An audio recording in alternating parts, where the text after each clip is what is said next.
No, Jean. I got his. Can I pray? The invocation.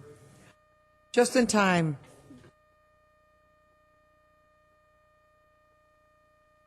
Do we do roll call first? Yes.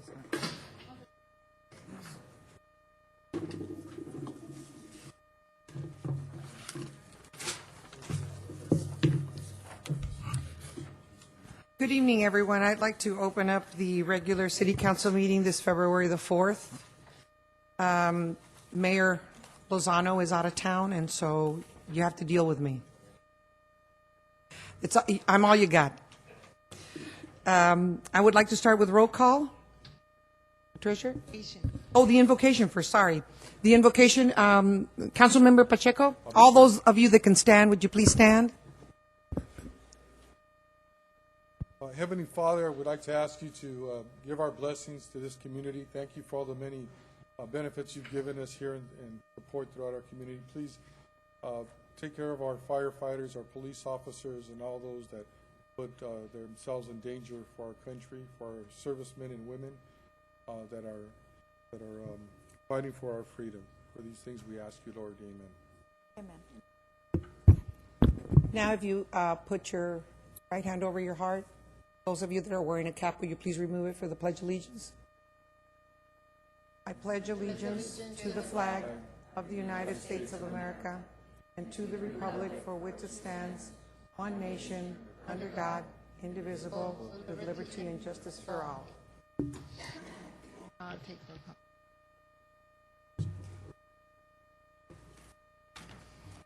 The City Council considered item number 4 in closed session, and no final action was taken.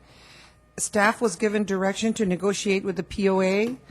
Items numbers 1 through 3 were not discussed, and we will reconvene at closed session after the regular City Council meeting. That's what we had at closed session. I'm reporting what happened at closed session. Roll call. Good evening, everyone. Buenas noches a todos. Councilmember Monica Garcia.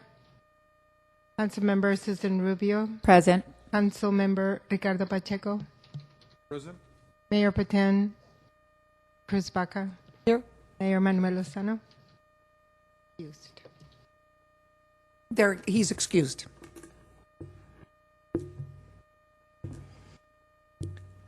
I've reported from closed session. Do any of the council members have any announcements? I'd like to first of all say that I attended the Lucha Libre on Saturday night. Thank you very much to Manny, Mike Salas, and staff. What an incredible evening. Those of you that have a chance, if you have a chance to go, please do so when they come back. It was a very exciting night. Young, old, everybody was cheering. I, of course, had ringside seats, and I had a couple of the wrestlers that landed at my feet. So it was very, very exciting. Had a wonderful night. Look forward to having them back. Thank you. Mayor Pro Tem, just real quickly, I also want to encourage everyone to join the seniors this Saturday for a Valentine's dance. They have their traditional every year dance, and that's going to be at the Junior McNeil Senior Center from 6 to 11 with entertainment, of course. And so hopefully you come out to support them. Thank you. Madam Mayor Pro Tem, I also like to report on, I attended the Independent Cities Association, their winter seminar. It's the 27th annual winter seminar. It was held from on January 30th to February 1st. It was attended by a number of cities. We're about 32 member cities, and we had a number of sessions. We had sessions, which included the Glendora Colby fire and how our agencies cooperate and share resources. We had a second session in regard to the being a part of the city to the LA impact. Third session's dollars to pesos. That was in regard to the money laundering bust in the LA County cities, in particular in the Los Angeles downtown fashion district area. We also attended the super session number 4, which was in regard to the update on 109, Prop 47, and sober living homes. We also attended a session on the surveillance cameras in our communities and the impacts to that, both pros and cons. Also a session on drones and how they could either hinder or help. And so I think all these sessions were very important. We had a number of experts from law enforcement come and talk to all the council members. A number of cities were there, shared their experiences, and talked about a lot of the issues that they have. With the LA Impact, which is, I'm proud to say that the police department is a part of LA Impact, and LA Impact is an interagency multiple police apprehensive crime task force, and it's an organization that is created with a number of cities, LA County, the Sheriff's Department, all joining forces together, and in a sense just creating basically a task force that addresses all the drug issues throughout the country, in particular with Los Angeles. So they coordinate with other drug task force. You have the FBI's involved, the DEA, just a number of agencies that work together to go after the larger drug dealers and cartels throughout our country, and in Los Angeles in particular. So there's a lot of coordination. There's intelligence that is traded, very, very sophisticated computer equipment and intelligence equipment that is used to gather information from all the agencies, and everybody shares this information so that they're able to build the cases when they go after them once the drug busts are made. There are a number of specialty units within that task force that is created to be able to go after drug dealers, whether they're locally or not. So there's a number of cases that they talked about, and how LA Impact helps us. It trains our officers that are part of this, that we dedicate to that, for them to be able to learn more about how to do drug cases and drug bust, and it comes back and contribute to our police force by training these officers in that way.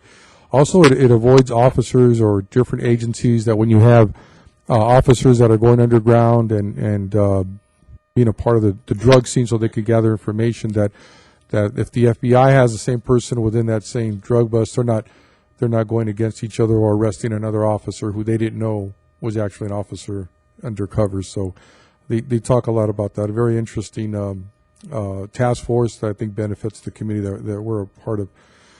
The topic on dollars to pesos with the $100 million money laundering bust in LA had to do with the story that came out on the local news, where a number of almost 1,000 officers were involved in this bust with a drug ring that was occurring in the fashion district within downtown, and how money was being traded across within the drug deals, and how they were able to apprehend a number of the companies that were involved in the fashion district. They showed one of the homes that was incredible, the amount of money that was that they were hoarding basically in these homes that they had. I mean, this house that they showed had bags of money in the bathrooms and the closets and just all over the house, like a warehouse of probably billions of dollars.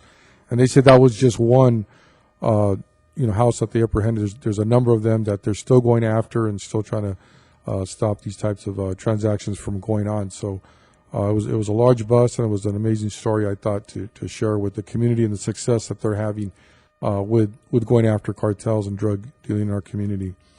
On our session 4, they talked about Proposition 47, where Proposition 47 made felonies to misdemeanors, and that's caused a number of problems, because now the people that we apprehend and arrest are let off again to go back and do the same kind of crimes that they're doing. It doesn't really have an impact. So it is increasing crime in a number of communities, and we kind of talked about the impact of that particular proposition. We talked about the issues of surveillance cameras in a separate session, and they talked about the successes and some of the drawbacks of having it. Some of the successes are they're able to track a number of crimes and have data on the criminals and crimes that are going on.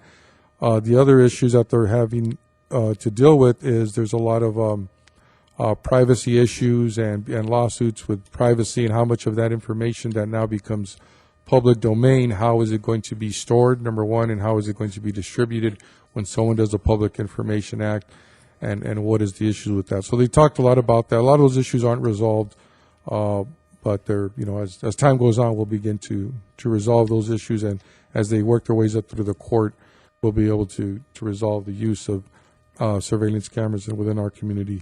Also, the issue of assigning somebody to watch all those cameras. If you had 200 cameras in your community, you'd have to assign somebody to be watching all those cameras. Otherwise, we become liable for the crime that was taken on a camera and maybe we didn't see it and reacted to it. Drones was another issue, and drones have sort of the same issues, but it's a little more interesting in that they're thinking about giving licenses to drone operators, just like they do when flying an airplane. So those are some of the issues legally that they're going through, and where drones could fly. Could they fly over private property and take video film without a warrant, or do they just stay in public areas? So these are a number of the topics that were being discussed. They had a demonstration there. These are very sophisticated small aircraft. They're unmanned flying. They're not any bigger than that podium in front of us, but they can fly for many hours and take a number of cameras and pictures throughout the area. So I thought it was a very good seminar. I think there's a lot to take back, and a lot of information that I brought here for the Chief of Police to kind of go through and see that. Also, just real quickly, I want to bring up, I was talking to one of our landscaping workers here, Mario Medina, and he pointed out a product that we might be able to use called Ivy It, and staff could look into this from Public Works. It's sort of it's basically like it's ivy that's kind of it's made out of like a plastic material, but you could put it over walls and doesn't take any water. It's resistant to the sun. If they graffiti it, you could wash it right off.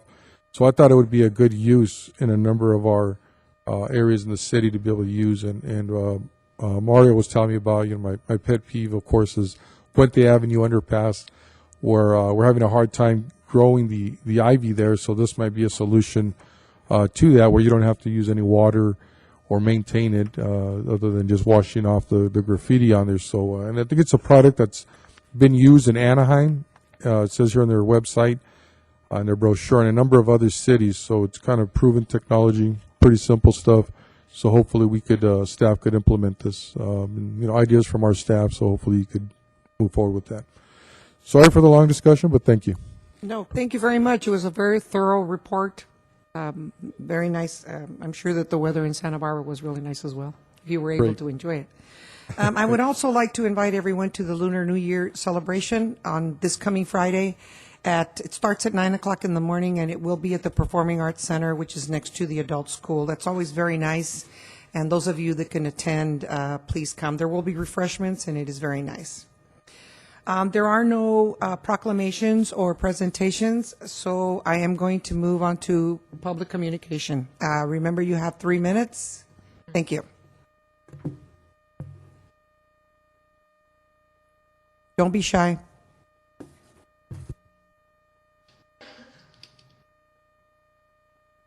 Okay, I'll start it off. Greg Tuttle, business owner. First of all, I'm sure everybody's tired of listening to me with it, but the wrestling match over at the Parks and Rec, fantastic. And grandson, first time I've ever seen emotion out of him. And it was great. So I think we need to do more. And Manny, you just need to plan it in there and get us going with it, because we had a packed house. I think your problem's going to be is finding a bigger area to do it. It might have to be outside for summer use and stuff, but very good. I want to thank Christy. Every time I call, she's pleasant, answers the phone on the first ring, and gets the stuff done.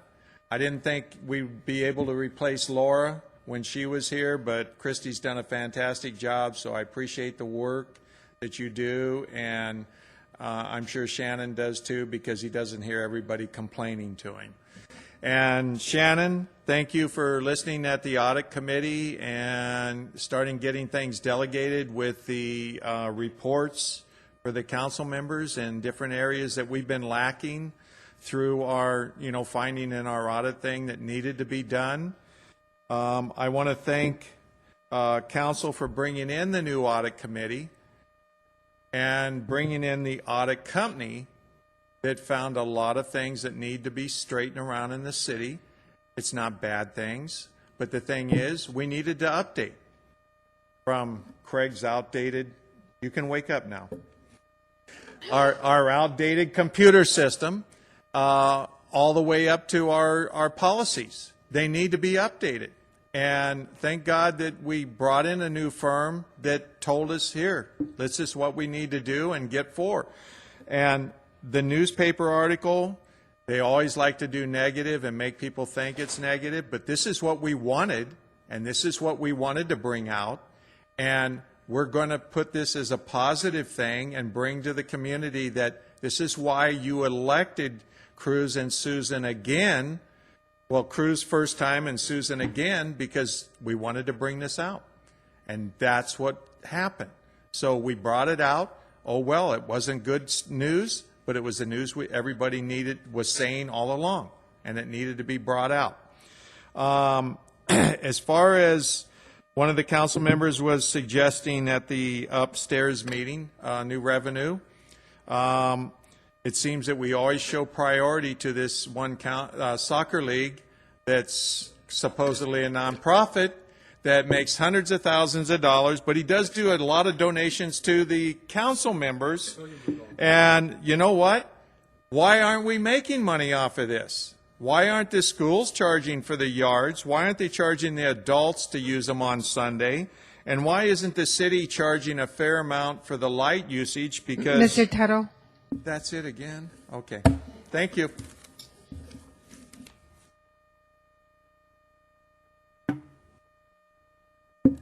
Hello, everybody. Mr. Luna. Hello, Council. I've heard, maybe somebody can fill me in, right? This Montebello company that wants to put in whatever they want to put in, are they financially stable, or are we the ones going to support them, us citizens of Baldwin Park? I think before you even negotiate with these contractors or whoever, developers or whatever you want to call them, they should show you how financially they are. Don't let them come here and promise you all kinds of stuff and give you nothing in return. I keep telling you folks up there that we need revenue, and I've yet to hear any of you come up with, well, we're making this kind of tax revenue off this one business, off this other one. We have a few that we do collect, but that's not enough. You people want to raise. These people want to raise. Everybody in Baldwin Park that works for the city wants a raise. The police department wants a raise. Who's going to pay for all this?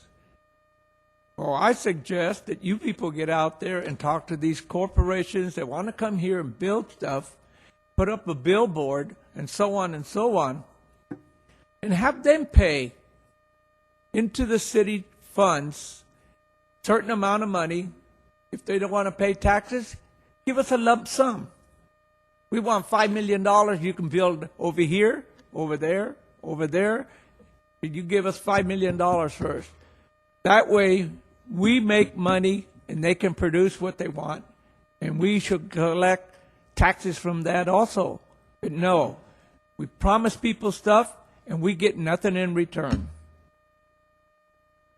You hear city councils throughout the country asking for money. Ask them to raise the utilities. That's the easiest way to hit the taxpayer, through utilities. You know why? 'Cause what are you going to do? Turn off your gas? Turn off the light? Turn off the water? Not a good idea. So when you have corporations come here to build, no matter who they are, you should make sure they're financially stable and they have the money to put up front and build what they want. And we should get something in return. I've been telling you folks for a long time, including the old council, and it seems just to fade by and disappear. It should not disappear. That should be one of your priorities. Caltrans, when they do something, they got money to throw away. We're not in that position. They put up a wall, they tore it down. Oh, it's okay. Taxpayer will take care of it. Mr. Luna, Guys aren't in that position. time's up. My time up? Yes, sir. Thank you, Mr. Luna.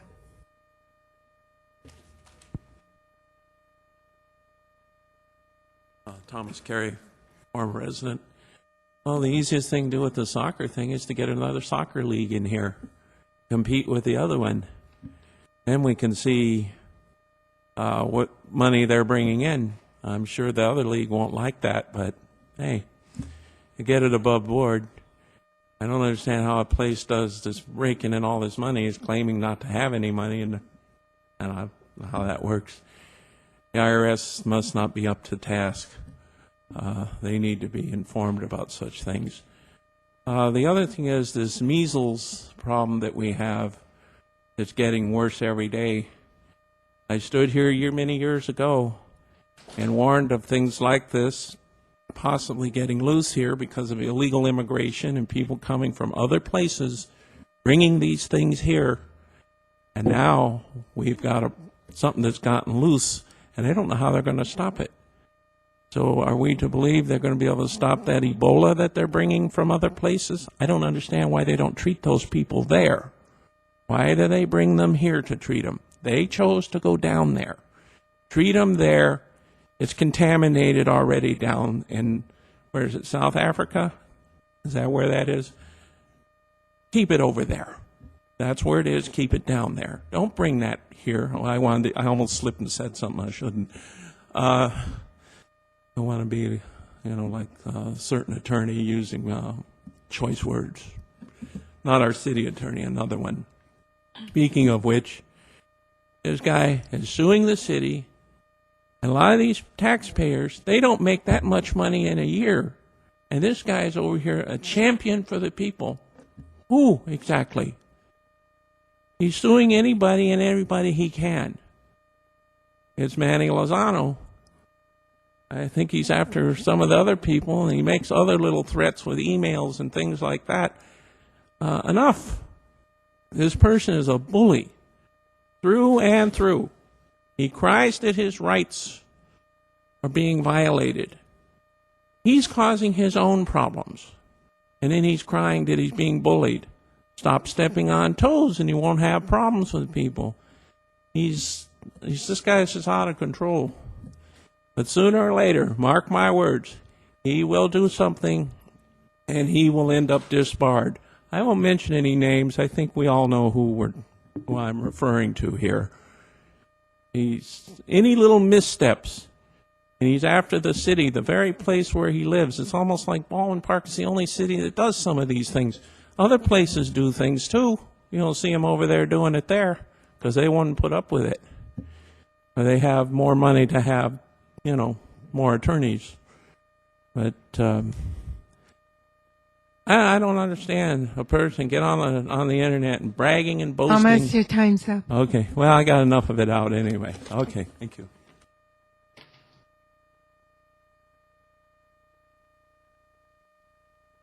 John Rios, resident. One thing that Mrs. Rubio talked about, the newspaper, what they said, negative things. Well, my neighborhood, I used to take a walk every day. They'll stop me. They'll ask me, what do you think about this? I'm like the in-between you guys and them. Okay? I tell them, well, this is the beginning. we're starting to get it together. We're going to start getting things better. So don't think because you read it in the paper that it's negative. It is negative the way they put it. But at the same time, the people, I'll explain to them, have a coffee with them or whatever, you know. But I explain to them that the city council is starting to move on the right direction. Okay? You know, one of the things that they asked me is as well, do we need to get together and go to the city council meetings? I told them, you're more than welcome. And we're getting to that point. We're getting to that point that they want to come over, complain about different little things, okay? Little things like in Barnes Park. Yesterday, Manny, I went by at 8 o'clock, 8:30, they shut off the lights. You had at least 400 kids in there. A whole field, okay? A couple of months back, we had a church group go over there. They spent maybe 2 hours, 3 hours for a little concert for the community. We charged them, what was that, $150? If they're going to take the whole field, I think we should charge them at least $400 every time they go in there. Another thing is, according to records, I think it's $16 an hour for the lights. Those lights are very strong. They spend, you know, let's say from 5 to 8:30 when they left. Then I went by this morning. You had 2 public workers cleaning up the whole field. The trash cans, I mentioned to you the other day, and I mentioned it to Mr. Wall, they need to be put on. Should have seen the trash they left, the trash on the street. They had a vendor right there selling whatever, a catering truck. They had a popsicle truck there too. So, where do they get all these permits to be working from the city? You know, they have to have permits. Okay? That's something that we Mr. need. Rios, your time's up. There we go again. Thank you.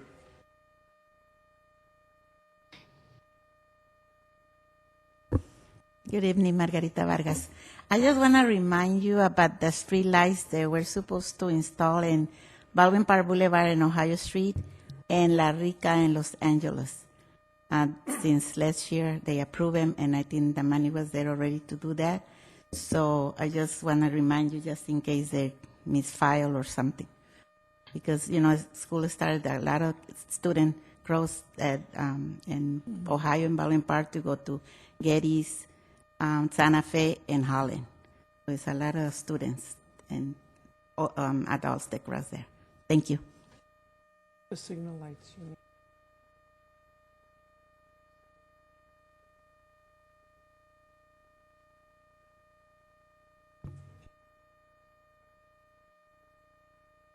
Thank you. Good evening, Mayor Pro Tem, council members, city staff, and community of Baldwin Park. One Legacy and Donate Life Rose Parade float was a success this year. We educated the viewers, everybody who watched our float go down the Colorado Boulevard on TV and in person. We had 26 cities out of 216 cities put dedication roses on our float this year. We ended up with 8,000 white dedicated flowers all over our float. In case you missed our float, the never-ending story, we had an open book on the front of the float representing a donor story, and 60 beautiful butterflies escaping this book to show that one donor can enhance the lives of 60 individuals through eye, organ, and tissue donation. On our float, we had 72 photographs of donors who gave the gift of life, 20 riders of eye, organ, and tissue recipients carrying their donor's picture, and 12 living donors walking alongside our float to show that you still can live a productive life after donation. They did walk 5.3 miles. One Legacy Donate Life would like to ask the city of Baldwin Park to renew their city proclamation for April, our Donor Awareness Month in April.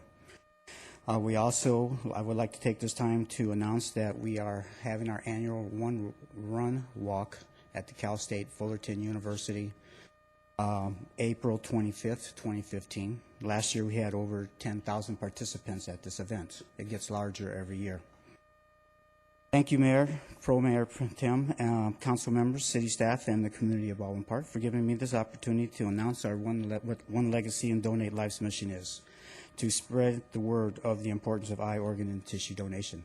Thank you very much. Could you please give the information to our clerk? I participated last year.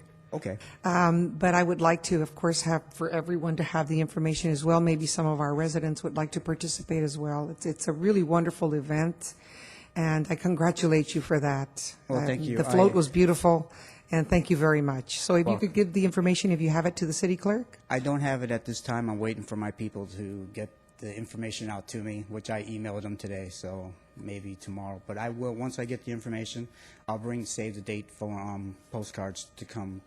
Okay. Spread it to everybody around. Or you can email it to us as well. Oh, okay. Thank you. Oh, thank you very much. You have a great night. Any other public comments? Greetings, Mayor Pro Tem and City Council. My name is Lance Munguia. I'm the Executive Director of Community Media of the Foothills, who's item 4 on the agenda tonight. I wasn't clear if you were speaking, having discussion about that tonight or not, so I just wanted to make sure you were aware that I was here. If I need to answer any questions, I'm happy to.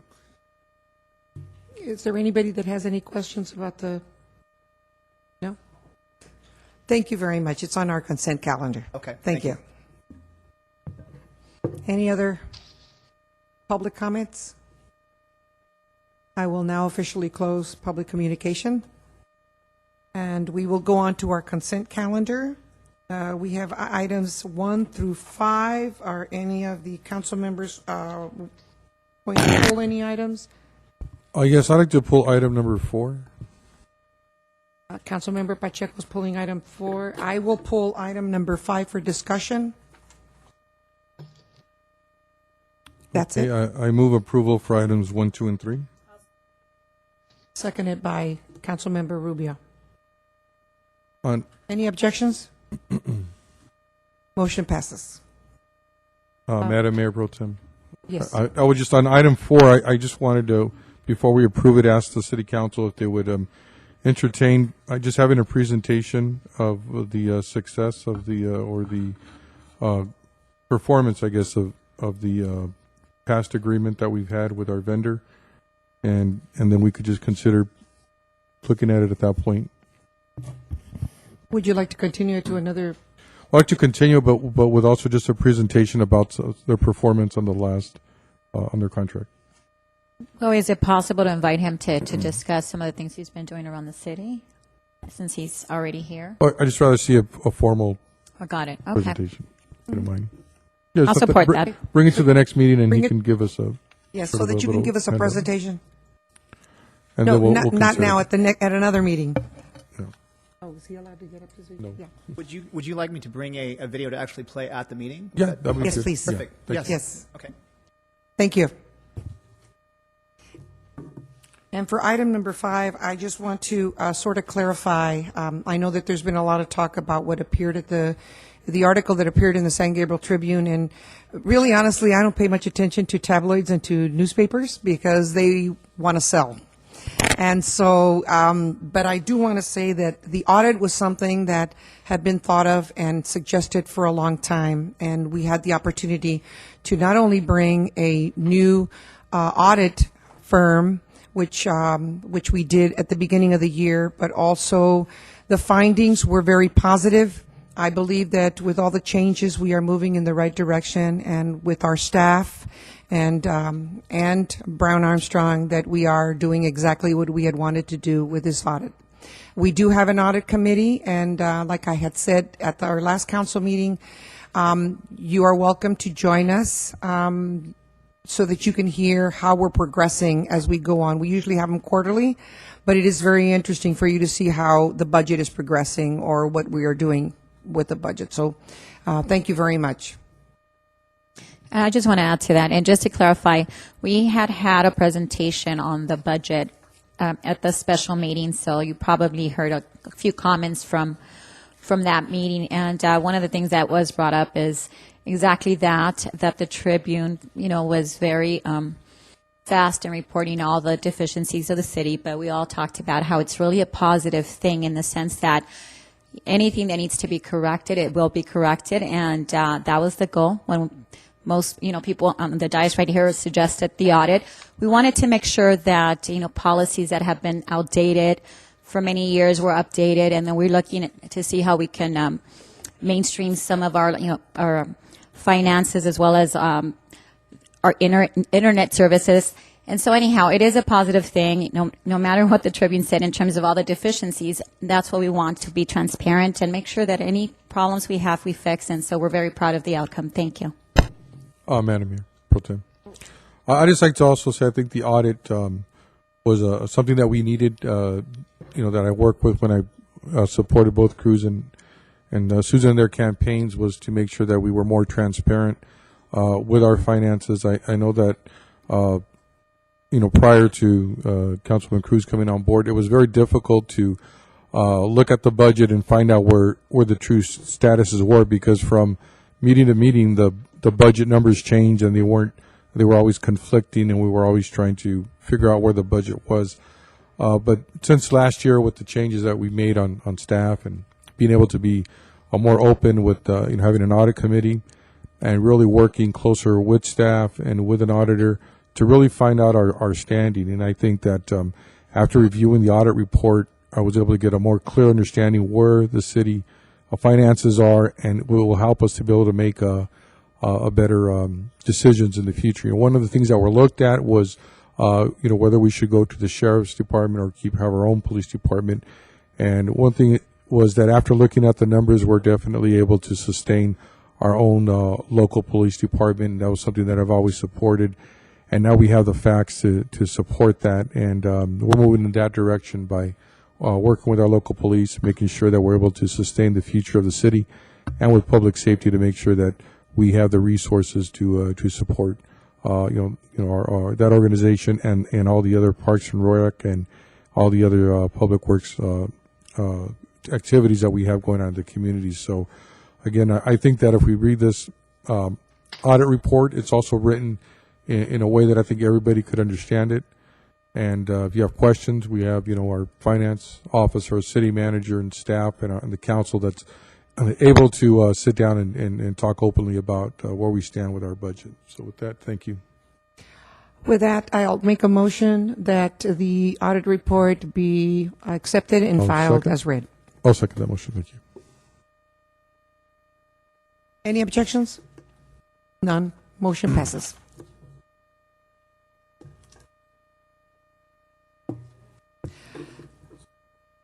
Any reports of officers? None. So City Council will now convene to the closed session.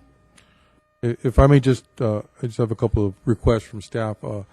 I'd just like to ask that if the lights in front of City Hall could be looked at. They've been out for a number of days. Maybe you're on top of that, but I want to be able that we look at that.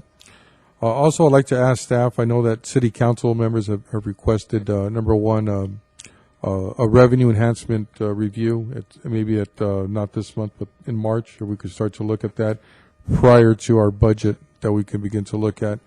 And also, we could take a look at, and again, I think staff has requested, or council has requested, if we could look at maybe doing some more, put into the budget some street fairs, coming up. I think we have some successful ones. I think it helps the local community.